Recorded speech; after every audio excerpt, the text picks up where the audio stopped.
प्रिय दर्शकों, एक बार फिर डी के मोटिवेशन यूट्यूब चैनल में आप सभी का स्वागत है।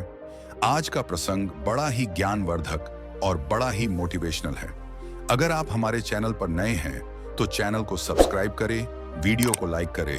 तो चलिए शुरू करते हैं। जो ईश्वर को मंजूर होता है वह होकर रहता है। जीवन में जो कुछ भी घटित होता है वह किसी न किसी कारण से होता है। आखिर में ये बात कहाँ तक सही है, चलिए इसे एक कहानी के माध्यम से समझते हैं। और हाँ, आप लोग कहानी में हमारे साथ अंतिम तक बने रहे, क्योंकि यह कहानी आपकी सोच बदलने वाली है। तो चलिए बिना टाइम वेस्ट किए कहानी को शुरू करते हैं। अंग नाम के एक राज्य पर राजा हर्षवर्धन का राज्य हुआ करता था। राजा हर्षवर्धन एक बहुत ही परोपकारी और दयालु स्वभाव के राजा थे। जो कोई भी राजा के दरबार में फरियाद लेकर आता वह मुंह मांगी मुराद पाता। उनके बारे में यह बात मशहूर थी कि उनके दरवाजे पर आने वाला कोई भी आदमी खाली हाथ वापस नहीं जाता था। एक दिन राजा के दरबार में एक आदमी आया। उसने राजा को प्रणाम किया और कहने लगा, राजन, मैंने सुना है कि आपके सामने जो भी फरियादी आता है वह कभी खाली हाथ वापस नहीं लौटता। अगर ऐसा है तो क्या 3 दिन के लिए आप मुझे अपनी राजगद्दी सौंप सकते हैं? आप महल में जाकर आराम कीजिए और मैं राजगद्दी पर बैठकर आपका राजपाट चलाऊंगा। राजा उसी वक्त राजगद्दी से नीचे उतर आए और फिर अपने दरबार में मौजूद सभी मंत्रियों और दरबारियों को आदेश दिया कि आज से ठीक 3 दिन तक सभी लोग इस आदमी के आदेश का पालन करेंगे। यह कहते हुए राजा ने उस आदमी को अपनी जगह पर बिठा दिया और खुद अपने महल में चला गया। वह आदमी 3 दिन तक बड़ी ठाठ से राजगद्दी पर बैठा रहा और पूरे राज्य का शासन चलाता रहा। चौथे दिन जब राजा उसके पास आया और कहने लगा, भाई, अब तुम 3 दिन तक इस गद्दी पर बैठ चुके हो, अब राजगद्दी से उतर जाओ और अपना रास्ता लो। यह सुनकर वह आदमी कहने लगा, राजन, पहले तो मैं सिर्फ इस इरादे से आया था कि आपकी दानवीरता की परीक्षा लूं। सच में मैंने जैसा आपके बारे में सुना था उससे कहीं बढ़कर आपके बारे में पाया है, लेकिन अब 3 दिन तक इस राजगद्दी पर बैठने के बाद मेरा इरादा बदल गया है। इस राजगद्दी से उतरने का मेरा दिल नहीं चाहता। आपको तो सारी दुनिया ईश्वर का अवतार कहती है। मैं आपसे प्रार्थना करता हूं कि यह राजगद्दी और राजपाट ईश्वर के नाम पर मुझे दान में दे दीजिए। राजा ने जब उसकी बात सुनी तो मुस्कुराते हुए कहने लगे, लो भाई, यह राजगद्दी और यह राजपाट आज से तुम्हारा हो गया। अब तुम इसे संभालो, मैं चलता हूं। यह कहकर राजा अपने महल में वापस आ गए। उन्होंने रानी को सारी बात बताई। रानी भी महाराज की तरह बहुत ही नेक दिल थी। उन्होंने शिकायत का एक शब्द भी अपनी जुबान पर नहीं आने दिया। राजा और रानी अपने दोनों बेटों को लेकर महल से बाहर निकल पड़े। जाने से पहले उन्होंने अपने राजसी वस्त्र त्याग दिए और साधारण वस्त्र पहन लिए। राजा को ईश्वर पर बड़ा ही विश्वास था। वह मन ही मन में सोचने लगे, लगता है परमात्मा ने मेरे लिए कुछ और ही सोच रखा है।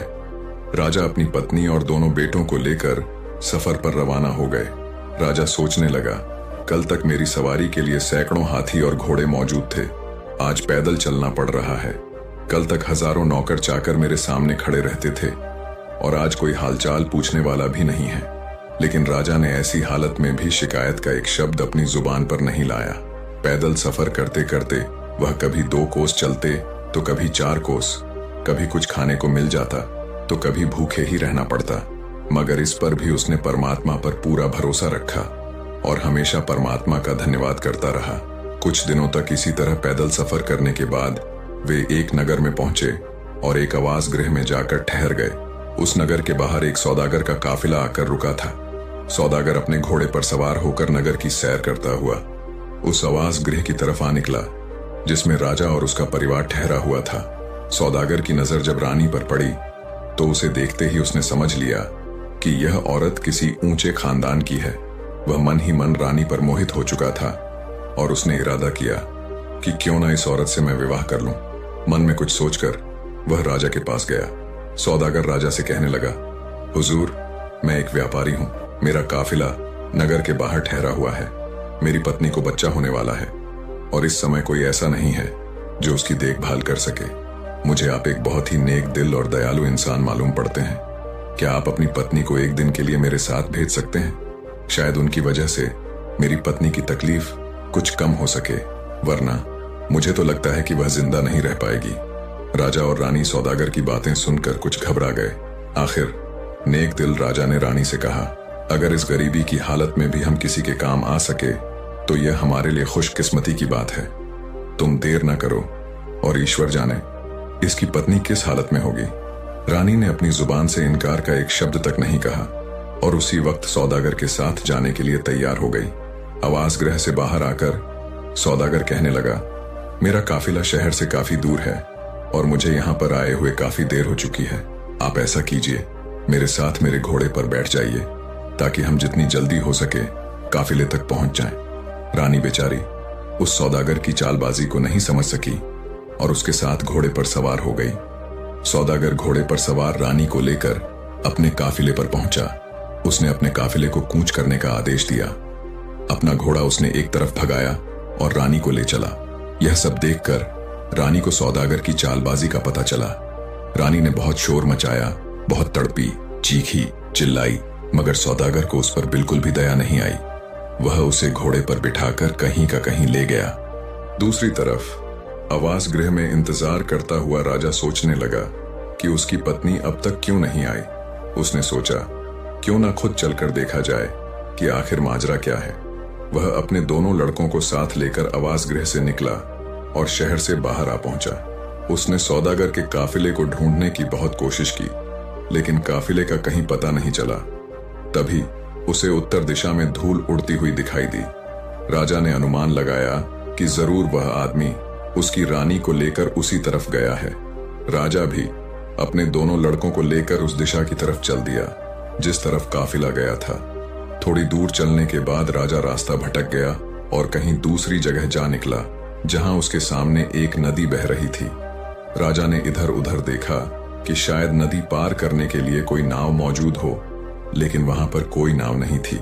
उसने कुछ देर तक सोचा और फिर बड़े लड़के को नदी के किनारे पर बिठाया, छोटे लड़के को अपने कंधे पर बिठाया और नदी में उतर गया। राजा का इरादा था कि पहले छोटे बेटे को नदी के पार पहुंचा देगा और फिर वापस आकर बड़े बेटे को ले जाएगा। लेकिन इंसान सोचता कुछ और है और होता कुछ और है। वह छोटे लड़के को कंधे पर उठाकर बड़ी मुश्किल से नदी के बीचों बीच पहुंचा। तभी उसे बड़े लड़के की चीख सुनाई दी। उसने मुड़कर देखा तो एक जंगली भालू उसके बेटे पर हमला करने वाला था। राजा अपने बेटे की चीख सुनकर घबरा गया। घबराहट की वजह से राजा के कंधे पर बैठे छोटा बेटा नदी में जा गिरा और बह गया। अब तो राजा खुद भी बहुत परेशान हो गया। वह जैसे तैसे नदी के एक किनारे तक जा पहुंचा। राजा यह समझ रहा था कि उसके बड़े बेटे को जंगली भालू ले गया और छोटा बेटा नदी में डूब गया। पहले तो राजपाट हाथ से गया, फिर रानी भी मुझसे छीन गई, अब दोनों लड़के भी मुझसे बिछड़ गए। राजा मन ही मन बहुत दुखी था। इसी हालत में वह चलते चलते दोपहर के समय एक नगर के पास जा पहुंचा। उसने देखा कि शहर के बीचों बीच एक खुले मैदान में लोगों की भीड़ जमा थी। भीड़ को देखकर राजा हैरान हो गया और सच्चाई मालूम करने के लिए उस तरफ बढ़ने लगा। उस नगर का यह रिवाज था कि वहां के राजा की जब मौत हो जाती थी तो सभी दरबारी और मंत्री शहर के लोगों के साथ एक मैदान में इकट्ठा हो जाते थे। फिर एक बाज को उड़ाया जाता।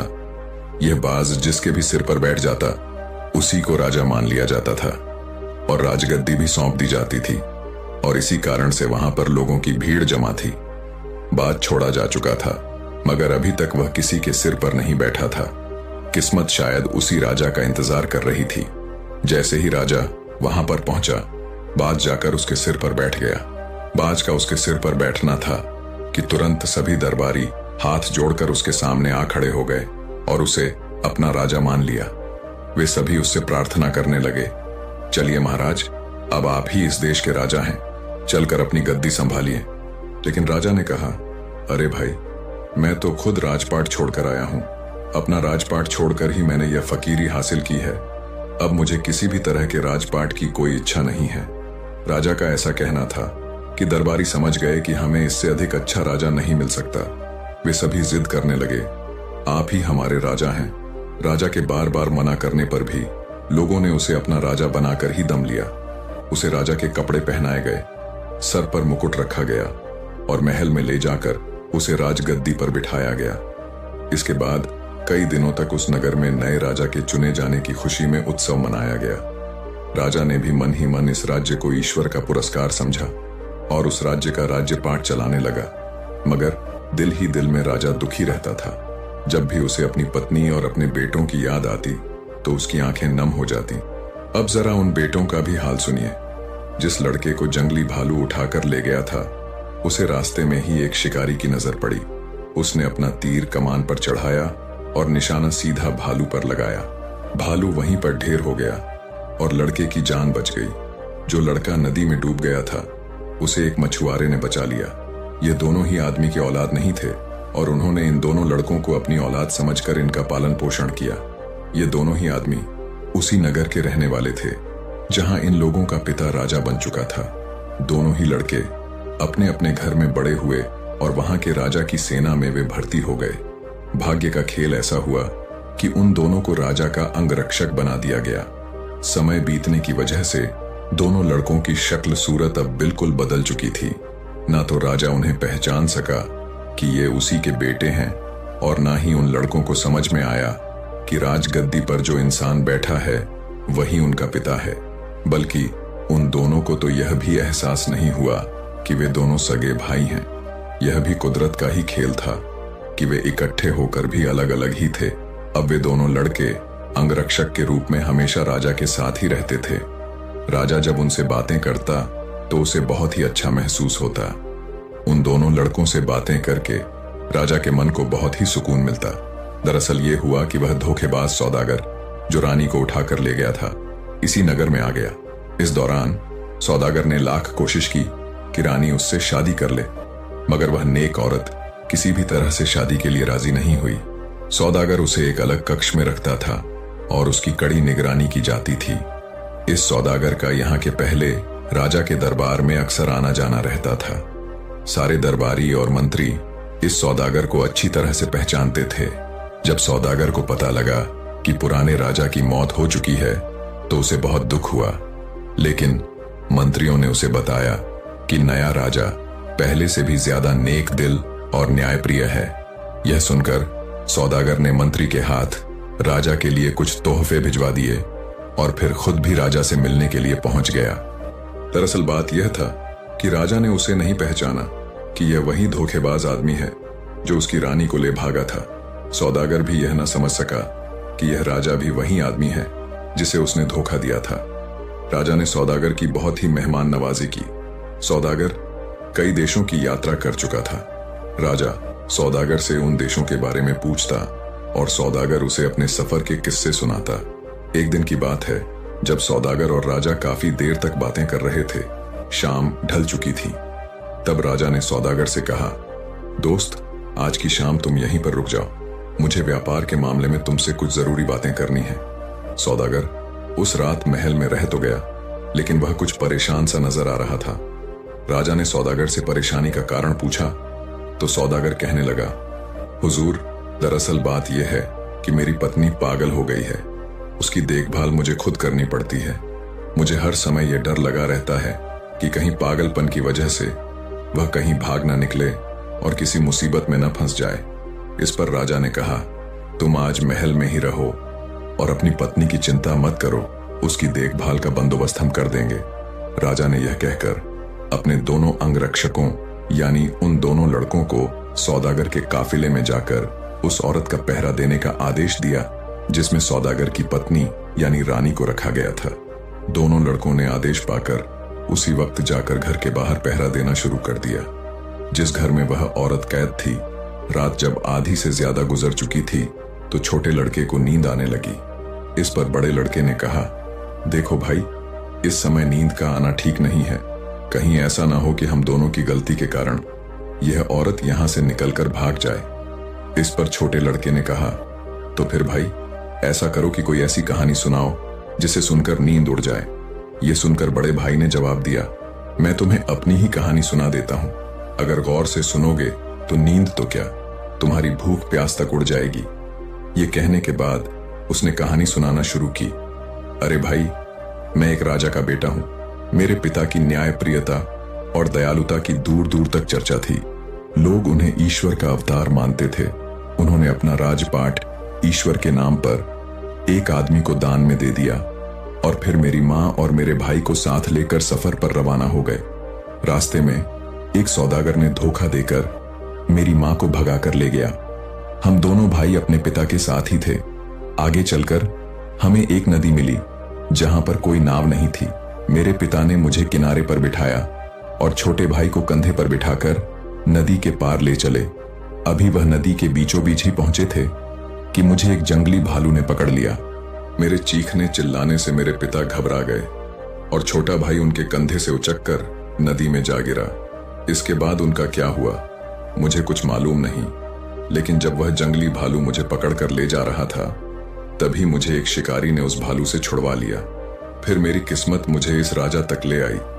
यह सुनकर दूसरा लड़का तुरंत उससे लिपट गया और कहने लगा, नदी में गिरने वाला वह बच्चा मैं ही था। मुझे एक मछुआरे ने डूबने से बचाया। फिर दोनों भाई गले लगकर रोने लगे। उन दोनों के रोने की आवाज सुनकर अंदर कैद खाने में बैठी हुई औरत अचानक चौंक पड़ी। वह उन दोनों लड़कों से इसका कारण पूछने लगी। दोनों लड़कों ने जब सारी कहानी उस औरत को बताई तो वह कहने लगी, मेरे बच्चों, तुम अपनी मां को नहीं पहचान सके। यह कहते हुए वह उन लड़कों से लिपट गई। तब उनकी मां ने बताया, मैं अब तक इस सौदागर की कैद में थी। दोनों लड़के मां मां पुकारते हुए उसे लिपट गए। इसके बाद वे दोनों उसी समय राजा के पास गए और उसे सारी घटना कह सुनाई। राजा को अभी तक यह नहीं मालूम था कि सौदागर की कैद में जो औरत है वह उसी की पत्नी है, लेकिन अब उसे मालूम हुआ कि वह औरत इन दोनों लड़कों की मां है। राजा ने यह फैसला किया कि वह इसी वक्त सारे मामले का दूध और पानी का पानी करेगा। उसने उसी समय उस औरत को लाने के लिए सिपाही भेजे। जब वह औरत राजा के सामने पेश हुई, जैसे ही राजा की नजर उस पर पड़ी तो राजा की समझ में सारा माजरा आ गया।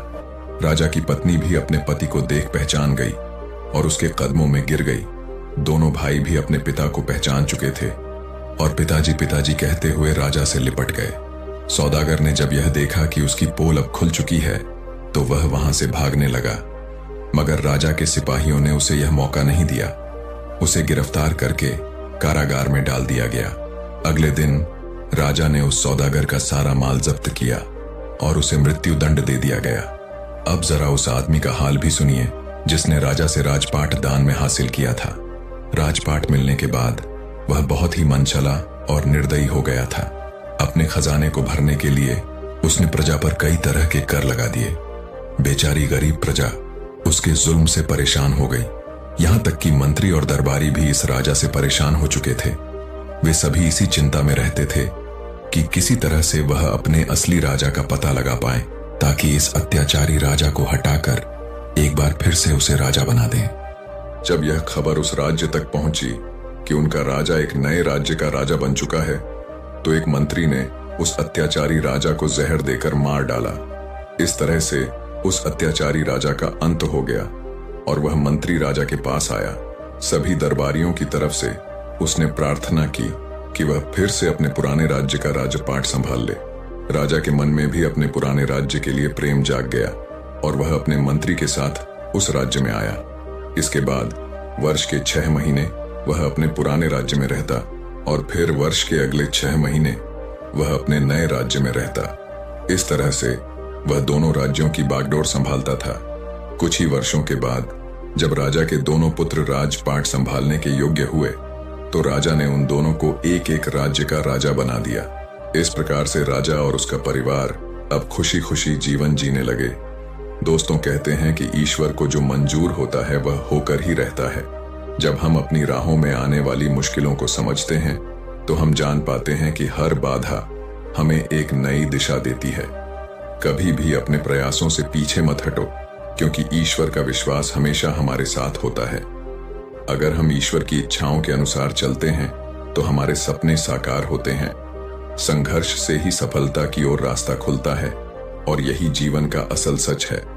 कभी भी हार नहीं माने, क्योंकि सफलता उन्हीं को मिलती है जो अपनी पूरी मेहनत और ईश्वर के प्रति विश्वास बनाए रखते हैं। चाहे रास्ता कितना भी कठिन हो, अगर हमारी नीयत सही है तो ईश्वर हमें वह ताकत और दिशा देंगे जिसकी हमें जरूरत है। दोस्तों, अगर आपको यह कहानी पसंद आई हो तो हमें कमेंट करके जरूर बताएं कि आपको इसमें सबसे अच्छी बात क्या लगी। और हाँ, हमारे चैनल को सब्सक्राइब करना न भूलें